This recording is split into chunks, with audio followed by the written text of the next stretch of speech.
Well, hello there folks, this is raydolan live from Mullingar in Mullingar, but not exactly. We're in Armagh and we're at the Navan Centre, and it's just been a fantastic day we've had here already. This is the entrance into it, and as you can see, this beautiful bits of art coming in. Look at this lad, wow. But I'm here with Rachel, and Rachel's after just bringing us on the tour. Rachel, hello, how are you? Hi, good, how are you? Rachel, we're in Navan, but not exactly. It's like raydolan from Mullingar, but not exactly. Exactly, well that's a good way to talk about it, yeah. So you're at the Navan Centre, but you're not technically in Navan, because we're not at Meath. And we do call it the Navan Fort, and it ain't technically a fort either. I just like to confuse you. Brilliant. We were after being up. Tell me just a little bit, there's 3 stories involved here, and there's a lady warrior. Yes, so this would be really known as the grounds of Macha. So for anybody who doesn't know about Macha, she's a really local, important goddess. So much so that Armagh is named after her as well. So it is Ardmacha, which is the hill of Macha. So the site that we're visiting today, we prefer to call it Awan Macha, which means the twins of Macha. And that is all to do with the lovely little story of her having to run against the king's horses, which I don't want to spoil for you too much, because if you get the opportunity, come and see us and you can watch the little video about Macha.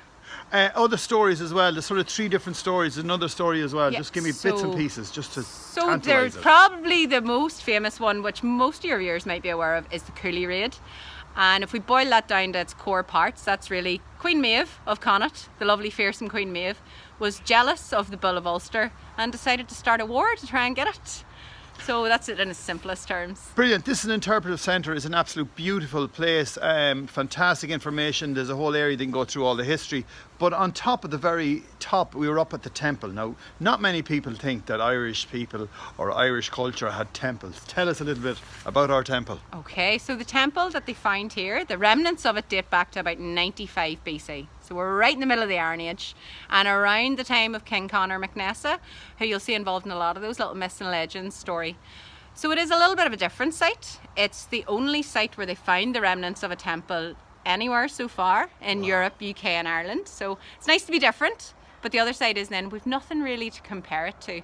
So it was a very large building, about 40 metres in diameter, and would have stood maybe as high as 12.5 metres. So if you put your 2-storey house on top of somebody else's 2-storey house, that's roughly what you're talking about. There you are folks, this is Rachel, this is raydolan live coming to you from Armagh, and if you're ever out for a spin in the car, this is one of the places to check out. Bye now. Thank you.